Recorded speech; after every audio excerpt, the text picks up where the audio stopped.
बिस्मिल्लाहिर्रहमानिर्रहीम अल्लाहुम्मा सल्ली अला मुहम्मदिन व अला आले Muhammad. Welcome to the show. साहिबों, आज का ये व्लॉग जो है ये आपने शेयर ज़रूर करना है दोस्तों के साथ और उनसे कहना है कि वो आगे शेयर करें। और अगर आपने सब्सक्राइब नहीं किया है तो प्लीज़ सब्सक्राइब कीजिए ताकि कम्युनिकेशन बढ़े। अच्छा, देखिए, जुमे को जो कुछ होने वाला है इस्लामाबाद में, जो फैसला कर लिया है कत्लेआम मचाने का मरियम नवाज ने और सरकार में लाने वाले लोगों ने, इसका जिम्मेदार कौन होगा? इसका जिम्मेदार सिर्फ शहबाज शरीफ की उसकी हुकूमत और आसिम मुनीर वही नहीं होंगे। इसका जिम्मेदार हर वो शख्स होगा जिसके हाथ में कोई कुव्वत है कि वो इस कत्ताल को रोक सके और उसने अपना फर्ज अदा नहीं किया तो वो इसका जिम्मेदार होगा। चाहे आप वो जनरल शमशाद अख्तर साहब की बात करें, मिर्जा साहब की, या दूसरे जनरल हो, या आपका चीफ जस्टिस हो। लेकिन चीफ जस्टिस का मामला तो यह है कि उन्होंने तो सारी हुदूद क्रॉस कर दी हैं। वो तो वर्दी पहन के जैसे सॉकर खेलने आ गए हैं कि मुखालिफ के कैंप में घुस के गोल पे गोल कर रहे हैं, दौड़ दौड़ के जा रहे हैं। वो अब तो ऐसा लगता है यहां ना कोई सुप्रीम कोर्ट है और ना ये साहब जो है ये चीफ जस्टिस हैं। उन्होंने तो वर्दी पहन ली है और वो फाइट कर रहे हैं, मुकम्मल खुलकर नंगापन मचाया हुआ है उन्होंने। मुनीब अख्तर साहब को निकाल दिया, यानी अपनी मर्जी से सारे जज लगाएंगे, अपनी मर्जी से ही सारे फैसले करेंगे। और 63A कि वो मंडी लगाओ, लोगों को खरीदो, और जो 63A है उसको रिमूव करो। खुल कर दिन के, मतलब देखिए, पूरी दुनिया में गलत काम होता है, आदमी बदकारी अंधेरे में छुप के करता है, ये सरेआम कर रहे हैं, ये दिन में कर रहे हैं और कोई शर्म हया नहीं है। सिर्फ पीछे वालों ने वो दिया हुआ है। लेकिन तुम्हारी जिंदगी क्या जिंदगी है यार? तुमको जब बाहर निकलोगे तो लोग तुम पे लानत ही भेजेंगे और सारी जिंदगी लानत खाओगे। तो उनसे तो तवक्के नहीं है। तवक्के है मिर्जा शमशाद अख्तर साहब से कि वो या कोई दूसरे ऐसे लोग हों जो इनको समझाएं कि भाई देख रहे हो आंखों से। देखिए, कहते हैं ना, एक बेवकूफ की डेफिनेशन क्या होती है? जो देख रहा हो, समझ रहा हो, फिर भी झूठ पे बिलीव कर रहा हो, उसकी अक्ल पे आप शक करते हैं।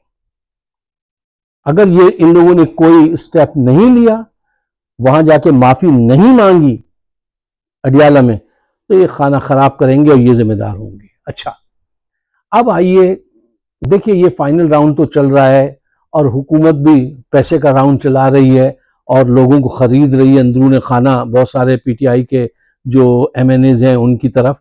और जुमे को डी चौक पे बुलाया है इमरान ने। अब कुछ लोग जो हैं वो गड़बड़ कर रहे हैं। इसमें 3-4 पॉइंट हैं, अहम पॉइंट हैं जो मैं आपके सामने रखना चाहता हूं और बराए मेहरबानी लुक देखो, इसको जरूर शेयर करना।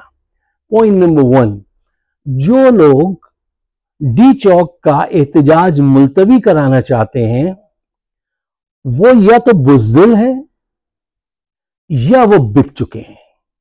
इसके अलावा तीसरा कोई रास्ता नहीं है जो मेरी समझ में नहीं आता कि इतनी तहरीक आगे बढ़ चुकी है और अब ये हरकतें कर रहे हैं, कह रहे हैं हमें तैयारी के लिए टाइम चाहिए। तुमने कोई दूल्हा की बरी ले जानी है? बरी किसकी जाती है? दुल्हन की है? दूल्हा की? दूल्हा की जाती है। तुम्हें क्या कुछ शादी की तैयारियां करनी है? हर चीज तो सामने है। लेकिन ये बहाना नहीं चलेगा। पॉइंट नंबर 2, ये जितने ऐसे लीडरान हैं, चाहे वो MNA हो या कुछ और उनकी हैसियत हो, उनको ये बात बता दीजिए, ये शेयर कीजिएगा आज मेरी वीडियो उनके साथ आप खास करके, कि जो इस वक्त इमरान खान को पीठ दिखाएगा, पाकिस्तानी अवाम को पीठ दिखाएगा, उसकी सियासत हमेशा के लिए खत्म हो जाएगी जी। और जो इस वक्त हिम्मत पकड़ेगा, सामने आएगा, वो जो है वो सारी जिंदगी के लिए सुरखरू होगा और लोग उसको सर आंखों पे बिठाएंगे। ये बड़ा फर्क है। और सियासत में ऐसे मोड़ आते हैं, या तो आप हीरो हो जाते हैं या जीरो हो जाते हैं। अब ये फैसला जो लोग इस फील्ड में आए हैं उनको कर लेना चाहिए कि आपको हीरो बनना है या जीरो, ये आप पे है। पॉइंट नंबर 3, देखिए इमरान ने ये बात सेंस कर ली है, उसकी सिक्स सेंस बहुत तेज है।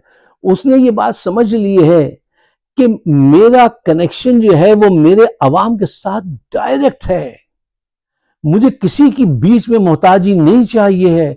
वो इतना सिंक्रोनाइज हो चुका है अवाम के साथ कि वो शेर सुनिए अच्छा सा कि कभी कभी तो वो इतनी रसाई देता है, कभी कभी तो वो इतनी रसाई देता है, वो सोचता है तो मुझे सुनाई देता है।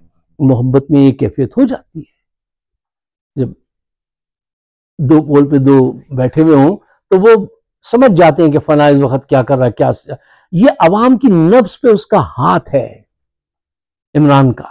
अब वो एग्जैक्टली समझता है कि अगर वो बुलाएगा तो अवाम आएगी। मैं अक्सर ये आपको उस फैसलाबाद की खातून की बात सुनाता हूं ना, कई दफा कोट कर चुका हूं कि उसने कहा अगर वो पहाड़ पे जलसा करे बुलाए तो हम पहाड़ पे पहुंच जाएंगे। ये जो लोग आज आए हैं इस्लामाबाद में और लाहौर में जलसों में, ये लोग थोड़ी लाए हैं, ये जो कह रहे हैं कि जलसा मुलतवी कर दो, ये तो सिर्फ उनको इत्तला पहुंची है कि इमरान का जलसा, इमरान ने कहा है जलसा करना है, पहाड़ों से उतर के दरियाओं को उबूर करके गंदे नालों को टाप कर खवातीन और बूढ़े और जवान जा रहे हैं। ये इनका करिश्मा है, ये अल्लाह के करम से इमरान पे अल्लाह का करम ये है। अच्छा, पॉइंट नंबर कौन सा हो गया? 4। अच्छा देखो, इमरान लीडर है ना, वो फोर्सी कर सकता है। उसने ये बात समझ ली है कि ये फाइनल स्ट्राइक करने का बेहतरीन टाइम है। Timing is everything my friend, timing is everything. चाहे जिंदगी का कोई भी मामला हो या सियासी तहरीकें हों, उनमें टाइम की अहमियत बहुत होती है।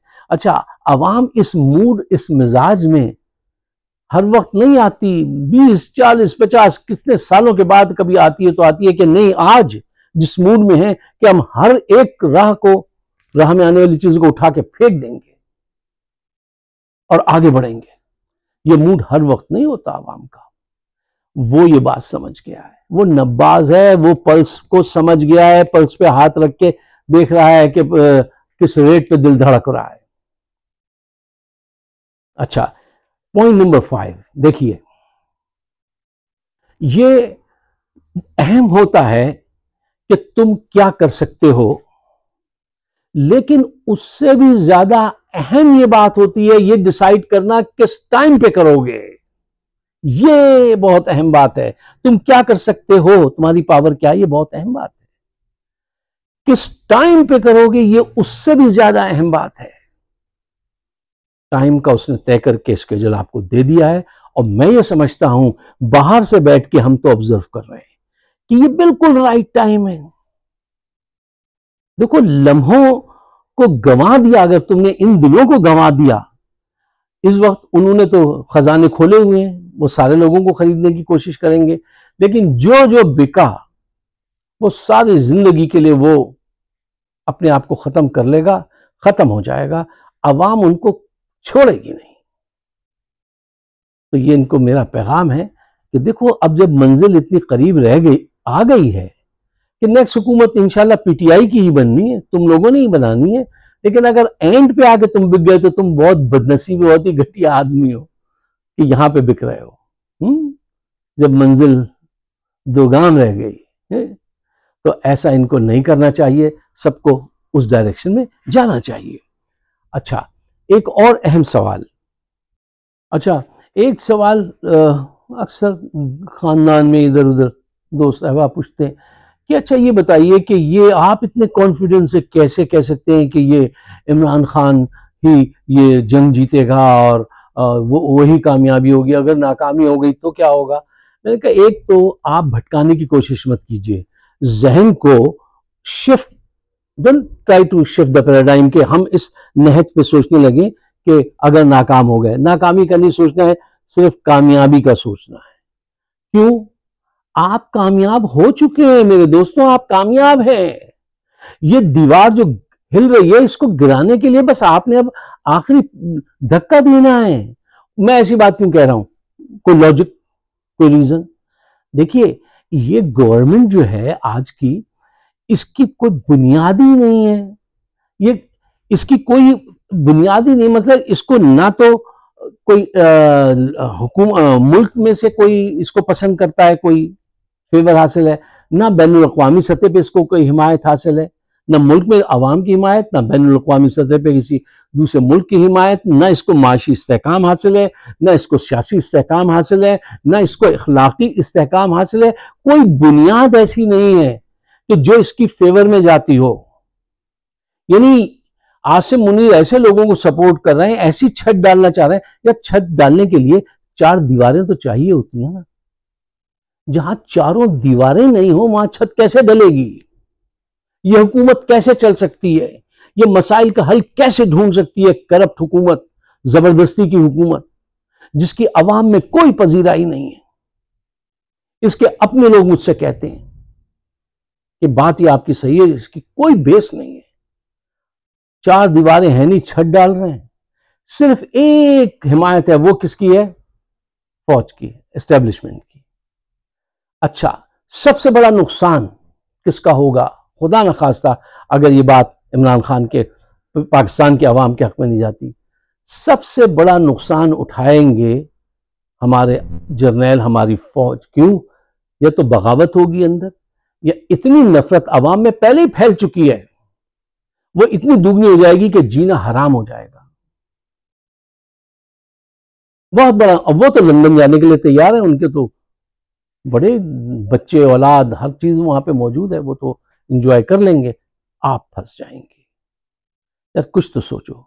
अच्छा, वर्स कम वर्स क्या होगा? ये कहते हैं कि ये उसको मार देंगे, इनमें इतनी जरूरत है, तो तुम्हारा क्या बनेगा उसको मारने के बाद? तुम रहोगे? ये खुशफहमी है।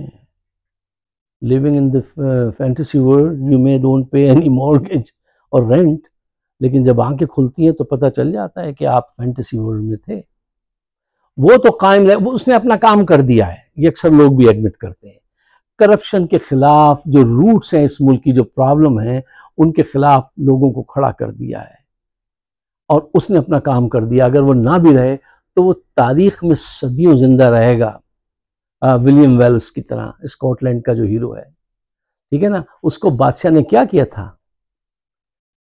इंग्लैंड के बादशाह ने उसको बुरहाना करके घोड़े की समों के साथ बांधकर पूरे शहर में रगड़ा था, फिर उसको फांसी देके उसके टुकड़े कर दिए थे, और कहा था ये अब हमेशा के लिए इसकी आवाज, इसकी सोच खत्म हो गई।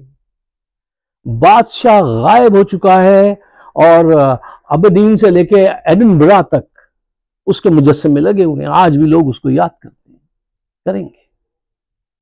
वो हक पे था, वो आजादी की जंग लड़ रहा था। कितनी दफा ऐसा हुआ है। अच्छा, ये तो अब तारीख तय करेगी कि भाई, आसिम मुनीर भी समझते हैं, क्लेम करते हैं कि मैं हाफिज कुरान हूं और मुझे बड़ी नॉलेज है, ये तो प्ले बॉय था, और ये वो इल्जामात लगाते हैं, वो हक पर हैं। अक्सर यजीद भी यही समझता था कि वो हक पर है। भाई, माविया ने कैसे उसको हुकूमत दे दी अपने बदमाश को? समझते थे हक पर है। तारीख फैसला करती है कि हक पर कौन है, हक पर कौन नहीं था। आज तारीख कह सकती है कि यजीद सही था? नहीं। कल तारीख कहेगी आसिम मुनीर सही है? सही नहीं है। आप आज क्लेम कर लें, अपने दिल में ये यकीन बिठा लेते हैं कि मुझे तो ऊपर वाले ने भेजा, तुम्हें ऊपर वाले ने भेजा है सरहद की हिफाजत करने के लिए, मईशत बेहतर करने के लिए नहीं भेजा है, नए सूबे बनाने के लिए नहीं भेजा है, आइन में तब्दील कराने के लिए तुम्हारा काम नहीं है, और सारे काम ये तुम कर रहे हो, और जो काम तुम्हारे जिम्मे ऊपर वाले ने लगाया वो काम तुम नहीं कर रहे हो। तुम जानते हो कि दुनिया के टॉप तरीन करप्ट लोग ये हैं, आसिफ जरदारी और शहबाज शरीफ, नवाज शरीफ, और तुम उनके साथ हुकूमत कर रहे हो। और तुम समझते हो कि तुम हक पर हो। और वो जो 6.2 के रेशो से तरक्की करवा रहा था मुल्क की, उसको जेल में बंद किया, तुम हक पर हो। यजीद भी ये समझता था कि वो हक पर है, उसका हक है कि वो हुक्मरानी करे, लेकिन तारीख ने बताया कि किसका हक किसने मारा था। साहिबों, बहुत वैसा वक्त है और फिर दिल दुखता है और सच और ज़्यादा तेज़ी से आगे निकलता है कि पाकिस्तान को अगर बचाना है तो वो क़ुव्वतें, मैं जो शुरू में बात कही थी, जो आज कुछ कर सकती हैं वो अभी कर बैठे हैं। इनको फारिग कर दें, फेयर इलेक्शन कराएं, सही सिमत में जाने दो पाकिस्तान को। और अगर तुम्हें अपना इख्तिदार अपने पाँव पर रखना है, अपनी वो सब बदमाशी और वो सब को और खाना पीना करना है, ये खास सर्किल है जो पाकिस्तान में 70 साल से हुकूमत कर रहा है, अगर इसी को रहना तो लोग अब आपको मंजूर नहीं करते और आपको जीने नहीं देंगे। आप उनको गुर्बत के लिए जीने नहीं देंगे, गुर्बत में जिंदगी मुश्किल करते हैं, वो आपको करप्शन के साथ जो है सबक सिखाएंगे, आपको भी वो अच्छा सबक सिखाएंगे। ये तारीख रही है ना शुरू से। आखिरी बात देखिए, जब आप पुरअमन तरीके से कोई चेंज नहीं लाने देते, उसको रोक देते हैं, तो खूनी तरीके, इस बात की गारंटी देते हैं कि अब खूनी तरीके से चेंज आएगी।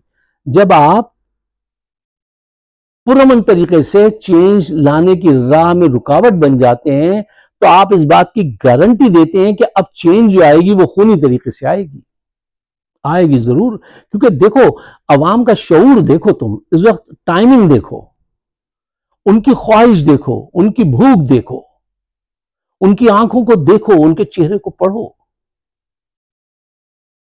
या सिर्फ अपने मफाद को देखते रहोगे कि इतनी जायदाद बनानी है, अभी मजीद बनानी है और मजीद बनानी है। अगर आप मेरे ख्यालात से इत्तफाक करते हैं तो बराए मेहरबानी इसको शेयर ज़रूर कीजिएगा। अब मुझे अपने ख्यालात से नवाजिएगा, इसलिए कि हमारा और तो कोई मकसद है नहीं। हम पाकिस्तान की बेहतरी चाहते हैं, पाकिस्तानी अमेरिकन के अलावा, इसके अलावा और कुछ नहीं चाहते हम। हमें अब तो हमारा वहाँ से कोई ताल्लुक नहीं, 50 बरस हो गए, लेकिन नहीं, रोमांस है, मोहब्बत है, उसके लिए खड़े रहेंगे। जुमे को डी चौक पे पहुंचना चाहिए, जहां जहां कॉल दी है, चाहे मियांवाली हो चाहे डी चौक हो, वहां पे जाना चाहिए और आप देखिएगा कि लोग जाएंगे। आप सबका बहुत बहुत शुक्रिया। खुदा हाफिज।